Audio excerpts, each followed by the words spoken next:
John गेसी, जो कि एक क्लाउन किलर के नाम से जाना गया था, उसके बचपन के बारे में सुनकर ऐसा लगता है जैसे उसके लिए मार पिटाई एक आम बात थी। जॉन का जन्म शिकागो में हुआ और परिवार में वो अपनी माँ और 2 बहनों के तो करीब था, लेकिन अपनी पिता के साथ रिलेशन कुछ खास नहीं थे। जॉन का पिता एक शराबी था जो फैमिली को फिजिकली अब्यूज भी करता था।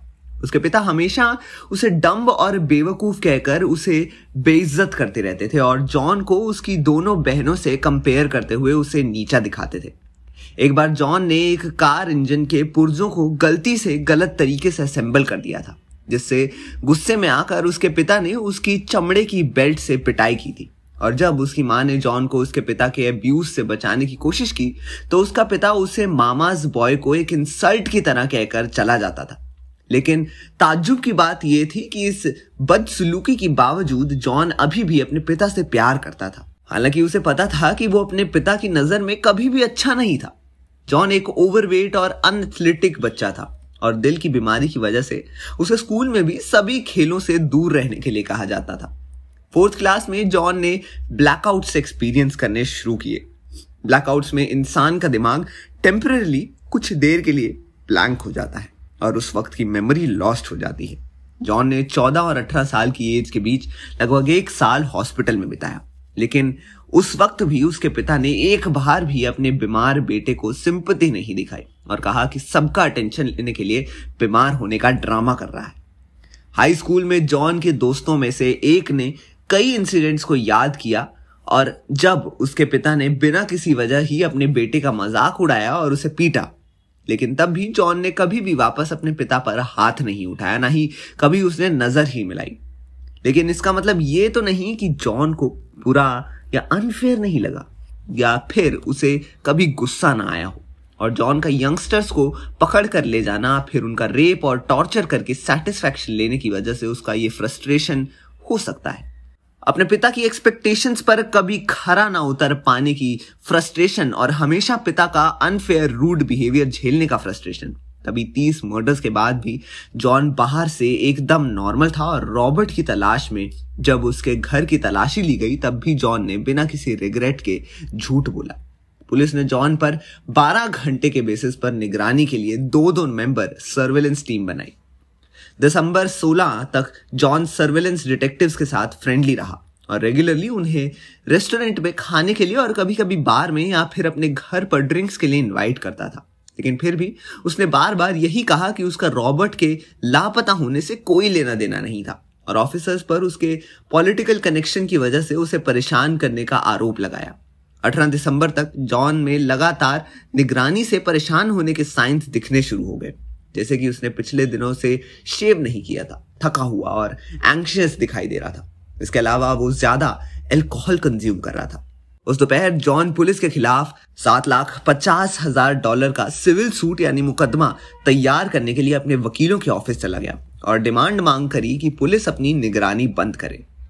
उसी दिन जॉन की रसोई में मिली निसान फार्मेसी फोटो रिसिप्ट की सीरियल नंबर से 17 साल की लड़की किम्बरली बायर्स को ट्रेस किया गया, जो रॉबर्ट के साथ निसान फार्मेसी में काम करती थी। किम्बरली ने बताया कि उसने खुद को ठंड से बचाने के लिए 11 दिसंबर को वो जैकेट पहनी थी और रॉबर्ट के स्टोर से निकलते ही उसे वो जैकेट देने से ठीक पहले उसने वो रिसिप्ट यानी रसीद जैकेट की जेब में रख दी थी। और तब रॉबर्ट एक नई कॉन्ट्रैक्टर से बात करने के लिए वहां से निकला था। किम्बरली के इस बयान ने जॉन के पिछले बयानों को डिस्ट्रॉय किया, क्योंकि जॉन का कहना था कि 11 दिसंबर की शाम को रॉबर्ट पिएस्ट के साथ उसका कोई कांटेक्ट नहीं हुआ था। 19 दिसंबर को इन्वेस्टिगेटर्स जॉन के घर पे एक सेकंड सर्च वारंट लेकर गए। एक ऑफिसर ने जॉन को बातों में लगाया, एक दूसरे ने अंदर की तलाशी दी। 20 दिसंबर की शाम को गेसी अपने वकीलों के ऑफिस में एक शेड्यूल्ड मीटिंग अटेंड करने के लिए गया और जाहिर तौर पर पुलिस के खिलाफ अपने सिविल सूट की प्रोग्रेस पर डिस्कशन की। जॉन के लॉयर ने उसे ड्रिंक्स ऑफर की और दोनों ने शराब पीते हुए डिस्कशन किया। मीटिंग के बीच में जॉन ने अपने लॉयर को डेस्क से न्यूज़पेपर पर उंगली रखी, जिसके फ्रंट पेज पर रॉबर्ट पिएस्ट के लापता होने का आर्टिकल लिखा था। जॉन ने उसकी ओर इशारा किया और कहा, यह लड़का मर चुका है, बिल्कुल मर चुका है, और अब एक नदी में। इतना ही नहीं, जॉन ने शराब के नशे में अपनी पूरी क्राइम हिस्ट्री का चिट्ठा खोल दिया। जॉन की नजर में उसके विक्टिम्स मेल प्रोस्टिट्यूट्स या फिर यूं ही आवारागर्दी करने वाले झूठे यंगस्टर्स थे, और जब वो उठता था तो अपने फ्लोर पर उन्हें मरा हुआ देखता था। उसने जो शराब पी थी उसकी वजह से जॉन अपने कन्फेशन के बीच में ही सो गया।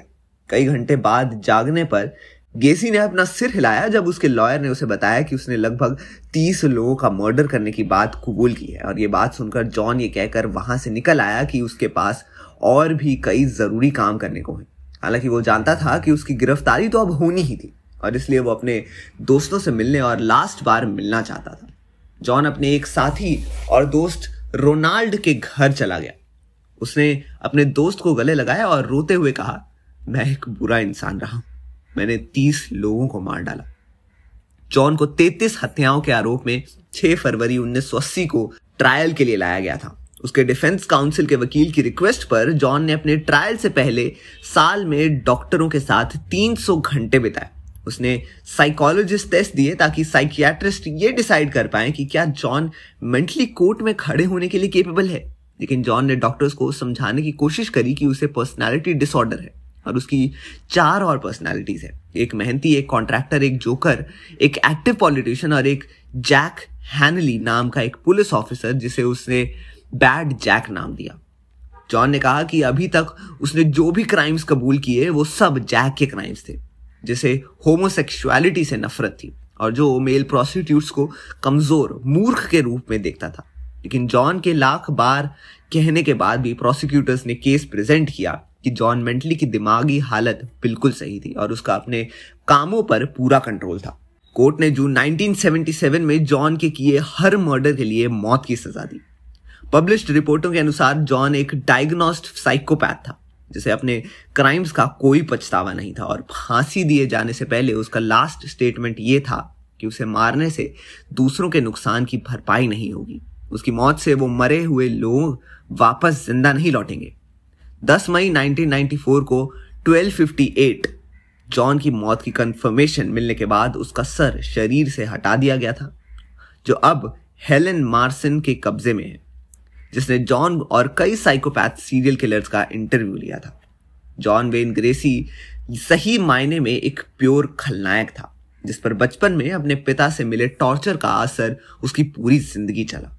हालांकि बेरहमी से किए गए 33 मर्डर्स के लिए पिता से गुड अटेंशन ना मिलने का एक्सक्यूज को इस्तेमाल करना जस्टिफाई नहीं है। हाँ, इतना कह सकते हैं कि कहीं ना कहीं ये साइकोपैथिक बिहेवियर की शुरुआत बचपन से ही हुई होगी, क्योंकि जैसे कि हमने सुना कि जॉन कभी भी अपने पिता से लड़ता नहीं था, लेकिन उसके पिता उसे बार बार उकसाने की कोशिश करते थे कि वो उठे और लड़े, और जॉन ने कभी अपने पिता से नजरें भी नहीं मिलाई थी। लेकिन उसका वो गुस्सा, वो दर्द न जाने कितने लोगों को फिजिकली और सेक्सुअली अब्यूज करके निकला। तो खलनायक फिल्म में हालांकि एंड में खलनायक ने सबका दिल जीत लिया था, लेकिन इस बार हो सकता है कि खलनायक 2 में विलन शुरू से लेकर एंड तक खलनायक ही रहेगा, और ऐसे साइकोपैथिक कैरेक्टर के लिए जॉन गेसी की कहानी से इंस्पिरेशन ली जा सकती है, जो खलनायक 2 का असली खलनायक बनेगा। तो आपके क्या विचार है? हमें कमेंट सेक्शन में अपने विचार जरूर बताएं और देखते रहिए हमारा चैनल बॉलीग्राड स्टूडियोज।